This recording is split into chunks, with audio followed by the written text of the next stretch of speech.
Hi, I'm Susan Winter for SusanWinter.net, and I've received this question a number of times, and it may not apply to all of you, but for those who've written me, I will indeed address the question of how to love again after the loss of a partner. And I don't mean just they broke up with you, I mean they've passed. The questions from the readers have talked about feeling vulnerable and not being able to enter love again out of fear. Of course, this is normal. We all have breakups, and those are hard for those of us that have people that are still living. But to have the loss of somebody who was your one, your partner, is a completely different experience. And it is a part of you that passes with them too. And I don't mean that in a negative way, but all of our life is a series of death and life cycles. It's birth and death and birth and death. It's a continuum in every aspect of our life, from our emotional life to our spiritual life, our business life, our career life, our health life. We are constantly, like everything in nature, going through our own cycles. And what worries me the most is somebody who elects to stop the forward movement of that cycle. Because if you stop at one turn and you stay in the pain, you will never know the joy of moving forward. So let me reframe this in a different way. The loss of a partner is devastating. Your whole life becomes different. And I'm sure that you've gotten grief counseling and support from people in the past, but if you're new to starting the journey, only listen to people that have been there. I know myself when my most beloved person in the world passed, my unconditional love, one source of unconditional love that I trusted with my life, that would never hurt me. When that person passed, I'd have people say things like, oh, time heals all wounds. They'd never lost anybody.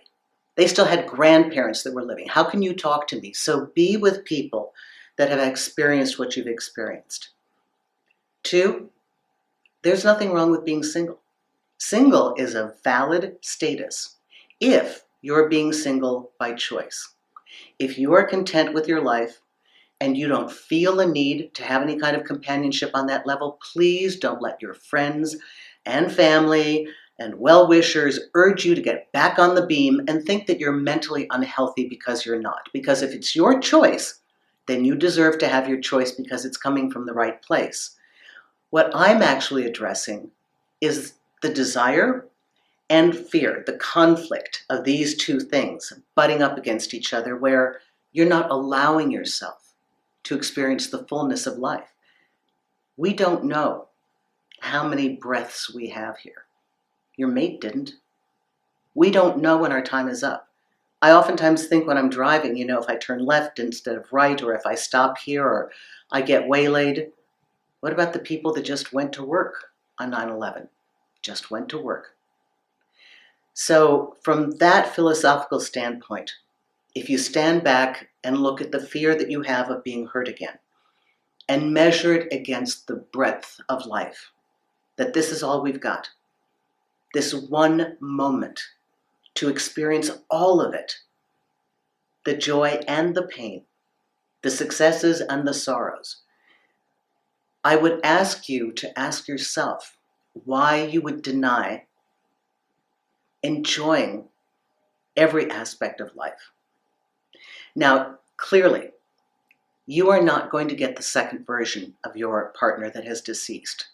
And to superimpose that upon anybody that you're dating or chatting with online is doing them a disservice. We're each individual snowflakes, and your beautiful, unique partner was what they were. There is no comparison. There is no other. So eliminate that altogether and put it in its own category. Perfect, beautiful, and what it is. But to the new people that are coming into your life, if you feel a connection, if you feel urged, please don't think of this word vulnerable. I so hate that word because it really makes us look like some kind of tortoise on the back of our shell. And love is a choice. Love is a choice, and it is the most powerful choice that we make to say, yes, I'm willing to experience this, knowing its inherent risks. No one gets exempt from this. No one. Love does not come with a guarantee, and life doesn't come with knowing our expiration date. So what we do in the midst of this journey is we venture forth and we try to the best of our abilities to experience this thing in front of us completely and fully, that we owe that to ourselves. And so if you are fearful but wanting to, that's a far better position to be in than just, I'm not going to because I'll be hurt again. I've seen people who've lost a dog. Now I know, please don't think I'm not trying to minimize, I'm just giving you an example here, who've lost a pet. And because of their profound love for this pet and the pain of that loss, don't get another dog again. Now, in my mind, that's crazy. Why would you deny yourself that fabulous feeling of the joy that you get from an animal because you lost a pet? In a way, you see, that's how it keeps you in the bottom of this spiral, which it's a circle, really. So if you stay here at that point, frozen, afraid to move, you're doing yourself an enormous disservice. I remember when my father died, I turned to my mother and I said, we know you can't replace him. We both know that. But if you want a companion, you may not want to replicate what you had with your former mate. It may not be possible, but you may find something completely different that's joyous, a companion, a friend, a lover, some aspect that allows you to experience your life. Just because your partner passed doesn't mean you have to die with them. It's not a guilt thing. You're not betraying them. Your job here is to live your life as fully and completely as possible. That is your number one job. Be the best you. And that means enjoying your life and all that's here. I hope this perhaps can be a prod to get you to think about this differently. Take your time, get all the support you need. But if it's only the fear of experiencing loss again, that's just not enough. I'm sorry, that's not an excuse. Life comes with ongoing challenges and pain.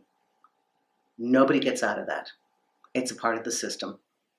But to stop having joy because you're afraid of having pain, that makes it only pain. So think about it differently. And my heart goes out to you. I'm so sorry, but there is life right here, right now, and it can be yours as well. So take a look at it differently. Thank you. Susan Winter for SusanWinter.net.